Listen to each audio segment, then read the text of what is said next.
My name's Alex Mosley, and my job is as a West Belfast outreach worker, and I work for an organisation called Youth Initiatives.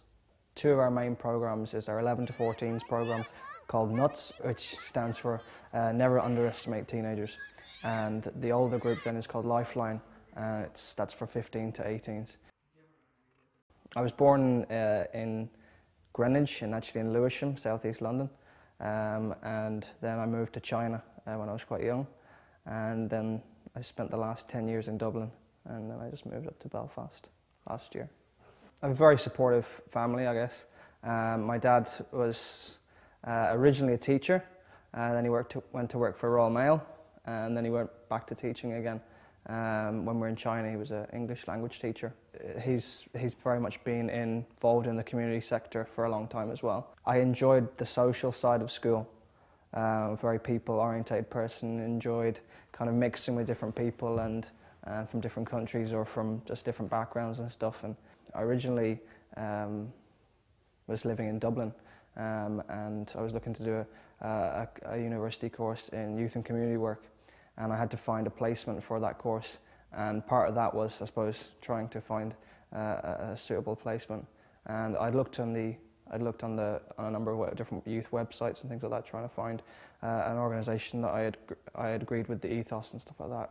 And Youth Initiatives was one that really stuck out to me. I had originally done a degree in electronics, which is a far cry from what I'm doing now. The first year in electronics I did, I kind of quite enjoyed. And then a number of key people on the course left. One of my closest friends died at that time as well, and I just stopped enjoying the course actually after that.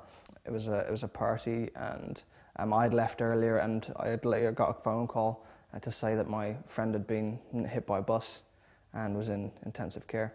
And this was a huge, I just couldn't do anything. I just literally couldn't do anything, and so that was something that really affected the start of the next year without him for a lot of people. And for me, it was a sense of losing somebody that was close to you, that you were sharing an experience with, you were sharing the university experience with. And now I saw it through to the end and got my qualification and everything. But it wasn't something that I overly enjoyed, and I ended up going into a job based on those qualifications that I didn't really enjoy. I actually was only in that job for a short time because the company went into liquidation. And that sort of started a cycle of me doing a lot of other things and ended up in me doing youth work. Often people wonder how I managed to make that kind of sort of switch, I think. But for me, I'd always done a lot of, I suppose, is it philanthropy, is that the word, I suppose? Is where working with people totally voluntarily, and it always happened to be young people and children, particularly when I was younger, even from a very, very young age. And that was something that I always got a real buzz out of doing. And but I never thought of it as a career path. It's been quite significant moving up to Belfast, and it has been a big turning point. I say I've chosen to go into another educational path as well as another career path in youth work, and I suppose that is probably will prove to be a major turning point in my life, maybe 3-4 years down the line, when I'm a fully qualified youth worker.